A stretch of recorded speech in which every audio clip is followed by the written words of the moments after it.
So hello guys, how are you all. ये मेरी next part है। मैंने एम रखा था, आप लोगों ने पूरा कर दिया, बहुत बहुत थैंक यू।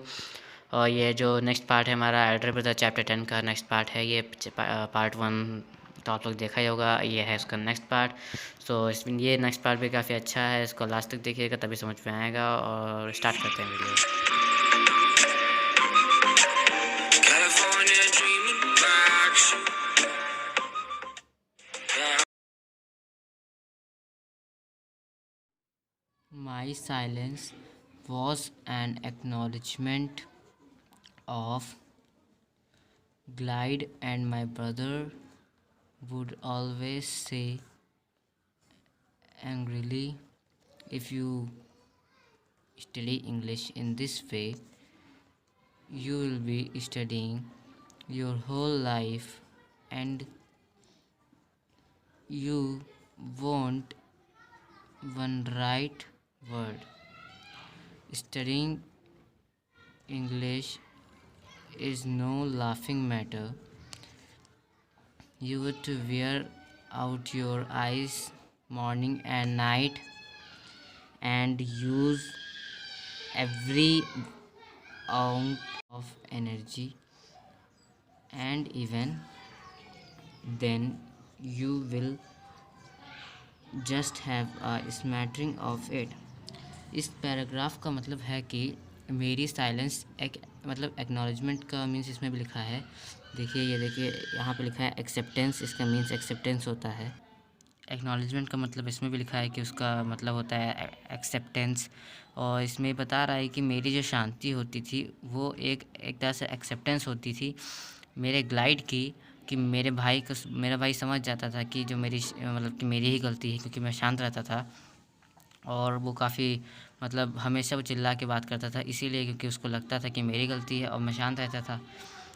और वो चिल्ला के कह रहा था कि if you study English in this way, कि अगर तुम इंग्लिश इस तरह पढ़ोगे तो तुम पूरी लाइफ पढ़ते ही रह जाओगे और एक भी तुमको वर्ड समझ में नहीं आएगा। और कह रहा है कि इंग्लिश पढ़ना कोई मतलब हंसने की बात नहीं है, जो तुम ऐसे आराम से पढ़ रहे हो। और यू हैव टू वियर, और उसमें कह रहा है कि तुमको अपनी आँखों को बिल्कुल मतलब गड़ो गड़ो गड़ो के पढ़ना होगा।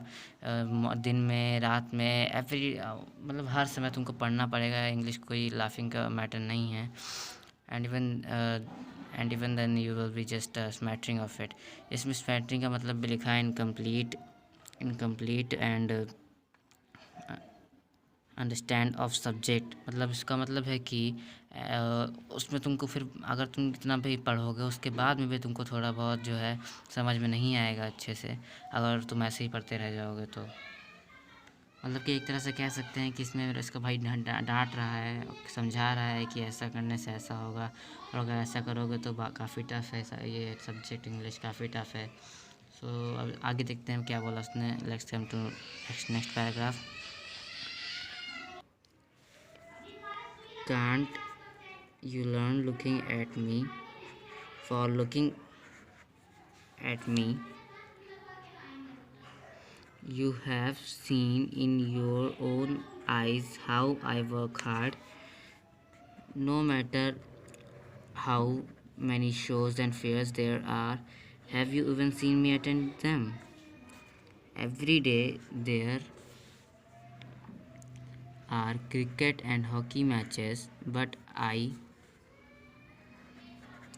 don't go near them, despite of all the time it takes me 2 years for, or even 3 years to get one grade. How do you accept to pass when you waste time like this? Why waste our father's money, hard money? इसका मतलब ये बता रहा है कि अपने भाई को समझा रहा है कि क्या तुम मुझको देख के नहीं समझ पा रहे हो कि इसमें कह रहा है कि क्या तुम मुझको अपनी खुद की आंखों से देख के नहीं देख पा रहे हो कि मैं कितना हार्ड वर्क करता हूँ। नो मैटर मतलब कि कोई भी शो हो, फेयर हो, मतलब शादी वादी कुछ भी हो, कोई भी फंक्शन वंक्शन हो, उसको अटेंड नहीं करता है। और हर दिन क्रिकेट मैचेस होते हैं, हॉकी के मैचेस होते हैं, मगर मैं उसके पास में भी नहीं जाता हूँ। पढ़ने की बजाय, हर समय पढ़ने की बजाय इट टेक्स मी, इतना से पढ़ता है लेकिन तब भी उसको कभी कभार 2 साल लग जाते हैं, कभी कभार 3 साल लग जाते हैं एक ग्रेड को पास करने में।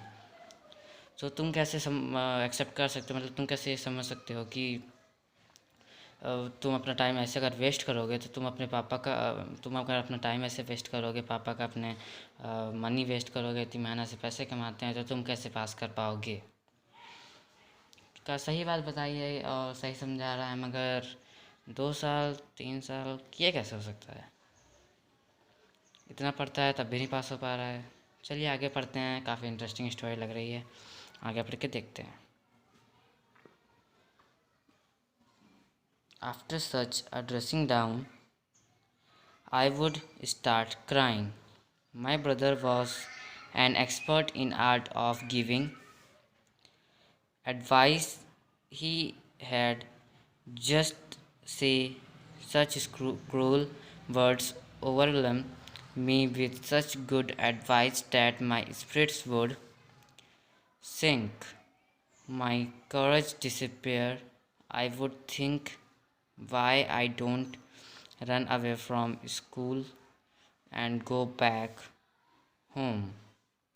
Why should I spoil my life feeding with work that beyond my capacity? इसमें बताना चाह रहा है कि इतना सब यानी कि ड्रेसिंग डाउन, मतलब इतना सब डांट खाने के बाद में भी, ड्रेसिंग डाउन मतलब डांट खाना, इतनी डांट खाने के बाद में मैं रोने लगा। और मेरा जो भाई है, जो मेरा ब्रदर था, वो एकदम एक्सपर्ट है, मतलब बहुत माहिर है कि एडवाइस देने में। उसके जो इतने उसने क्रूल वर्ड्स, मतलब कि बहुत कहते नहीं कि डांट डांट के समझाने वाले वर्ड्स, वो वाले जो वर्ड्स काफ़ी क्रूल वर्ड्स उसने कहे। और ओवरवेलम का मतलब लिखा है have a strong emotional effect. और फिर उसने मतलब एक तरह से होता नहीं है कि आपको डांट पड़ती है तो एकदम मतलब इमोशनल हो जाते हैं और आंखों से आंसू आने लगते हैं, ऐसी चीज़ें, तो वैसे इसके साथ हो रहा है। वे सच में गुड एडवाइस द स्पिरिट, मतलब उसका स्पिरिट होता है अंदर की जो स्पिरिट होता है कि ये मैं कर सकता हूँ, उसने जगा दिया था बिल्कुल उसको, और उसका एकदम डिसअपेयर हो गया था बिल्कुल, उसका करेज बिल्कुल एकदम फोकस हो गया था। लेकिन फिर उसने सोचा कि मैं अपने मतलब कि why would I run away from school, मैं स्कूल से क्यों भागता हूँ और वापस घर पे क्यों आ जाता हूँ, मैं अपना मतलब लाइफ क्यों बर्बाद कर रहा हूँ फीडिंग, मैं अपनी यानी कैपेसिटी क्यों नहीं बढ़ा रहा हूँ। ये सब इसने क्वेश्चन पूछे हैं इस वक्त। अभी इसके अगले वाले पैराग्राफ में हम लोग देखते हैं कि इसके आंसर क्या देगा। बट एक उल्टा पकड़ लिया। But after an hour or two, I would get over my despair and resolve to study with all my might. I did. Draw up a schedule on the spot in my timetable. The time for play was entirely absent. Get up at the crack of dawn, wash my hands and face. At 6, eat snacks. Sit down for study from 6 to 8 to 8 to 9 arithmetic, 9 to 9:30 history, then meal time, and afterwards off to school, a half hour rest at 3:30 when I got back from school, geography from 4 to 5, grammar from 5 to 6, then a half hour walk in front of hostel, 6:30 to 7, English composition, then dinner, translation from 8 to 9, Hindi to from 9 to 10, and then 10 to 11, miraculous, then to bed. अब इसमें कह रहा है कि ऐसा, पहले तो question पूछा था इसने, उसका आंसर इसने ऐसे दिया कि 1-2 घंटे के बाद में जब मतलब कि एकदम डिसअपेयर हो गया, वो घुल मिल गया स्टडी में, वैन मतलब हर समय वो पढ़ता रहता था और उसने सोचा था एक तरह से, और फिर उसने एक शेड्यूल बनाया अपने प्रॉपर टाइम टेबल बनाया मतलब, और फिर उसमें टाइम रखा कि उसमें जो टाइम था खेलने का वो बिल्कुल था ही नहीं, खेलने का टाइम ही नहीं था। उसमें था कि get up at the crack of down, crack मतलब एक आवाज़ पे उठो, और फिर हाथ धो, और फिर हाथ और मतलब हाथ पैर हाथ मुँह धो, और 6 बजे स्नैक्स करो। उसके बाद में बैठो स्टडी पे फ्रॉम 6 to 8, 6 से 8 तक अपनी पढ़ाई करो। फिर 8 से 9 एरोमेटिक करो, मतलब वही एक्सरसाइज थोड़ी बहुत। और उसके बाद 9 to 9:30 हिस्ट्री, 9 से 9:30 हिस्ट्री पढ़ो। उसके बाद मील टाइम होगा, मतलब खाने पीने का टाइम होगा। And afterwards of go to school. उसके बाद में स्कूल जाने का टाइम हो जाएगा एंड हाफ आवर रेस्ट। उसके बाद में स्कूल के आने के बाद आधे घंटे का रेस्ट, 3:30 बजे वो बैक आ जाएगा फ्रॉम स्कूल से वापस आ जाएगा 3:30 बजे। फिर जोग्राफ़ी फ्रॉम 4 to 5, मतलब जोग्राफ़ी पढ़ना 4 से 5, grammar 5 to 6, than half hour walk, आधे घंटे की वॉक होगी हॉस्टल के सामने। उसके बाद में फिर 6:30 to 7 इंग्लिश कंपोजिशन। उसके बाद में फिर डिनर होगा। फिर ट्रांसलेशन जो होता है इंग्लिश का, मतलब वर्ड्स को चेंज करना, हिंदी को इंग्लिश, इंग्लिश को हिंदी, ऐसे करके उसमें ट्रांसलेशन में 8 to 9 हो जाएगा। उसके बाद में फिर हिंदी फ्रॉम 9 to 10, 9 बजे से 10 बजे तक हिंदी। फिर 10 to 11 मर्सिकुलेंस, देन टू बेड। इसमें मर्सिकुलेंस का मतलब यहाँ पे भी लिखा है consisting of different kinds of things, मतलब कई सारी चीज़ें होती नहीं हैं और जो दिन भर में नहीं कर पाओ, रात में बिस्तर से संभालना और घर के थोड़ा बहुत काम ये सब करो, और उसके बाद में फिर बेड पे मतलब 11 बजे सो जाना है। अब इसके आगे हम पढ़ते हैं but but it's one thing to draw a schedule, another to follow it. Began to be neglected from the very first day. The inviting green expanse of the playground and the palmy winds, the composition on the football field, the exciting strangements of Prosiners base, the speed and the slurs of volleyball would all draw me mysteriously and irreversibly. इसका मतलब है कि जो उसने schedule बना तो लिया ही था, लेकिन उसको फॉलो करना एक अलग चीज़ हो रही थी, फॉलो नहीं कर पा रहा था।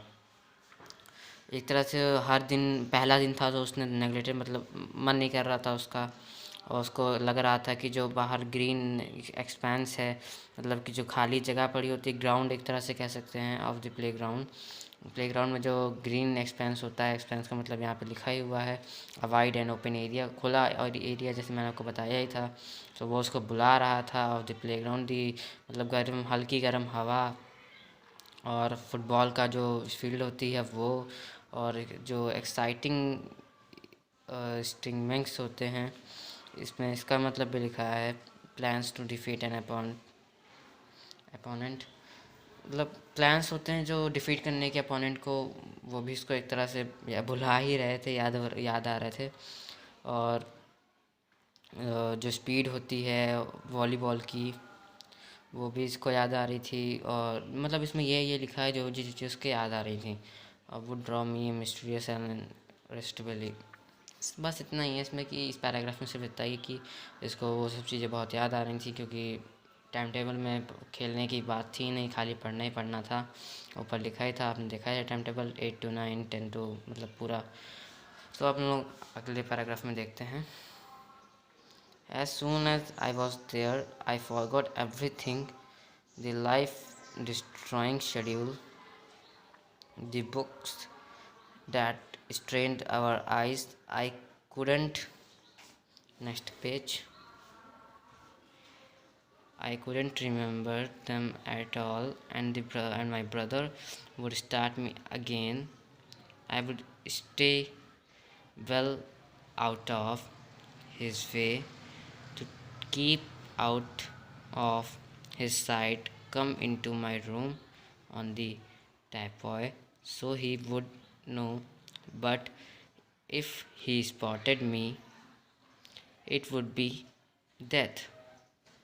इस पैराग्राफ का मतलब हम है कि जितनी जल्दी वो आया, मतलब जितनी जल्दी वो पहुंच पाया, वो भूल गया था सब चीज़ें, उसकी लाइफ डिस्ट्रॉय हो रही थी और शेड्यूल इतना भी था, मतलब वो एक तरह से कह सकते हैं कि खेलने लगा था वो, और सब मतलब जितने भी टेंट बनाया था सब बेकार।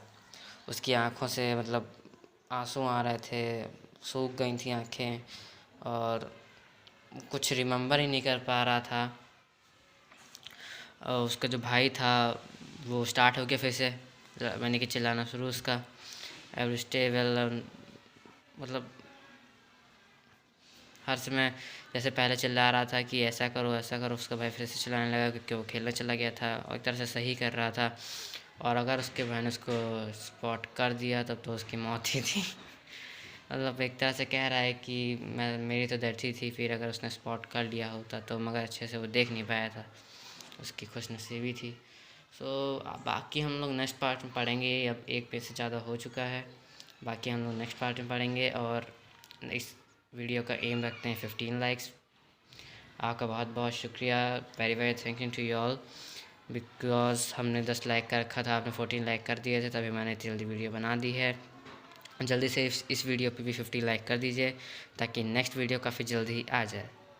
So thanks for watching my video. अगर आपको वीडियो अच्छी लगे तो वीडियो पे लाइक करें, चैनल को सब्सक्राइब करें, वीडियो पे कमेंट करें, कोई गलती हो गई हो तो, और बेल आइकन को प्रेस करना बिल्कुल भूलिएगा। और बाकी एम तो आपको याद ही है।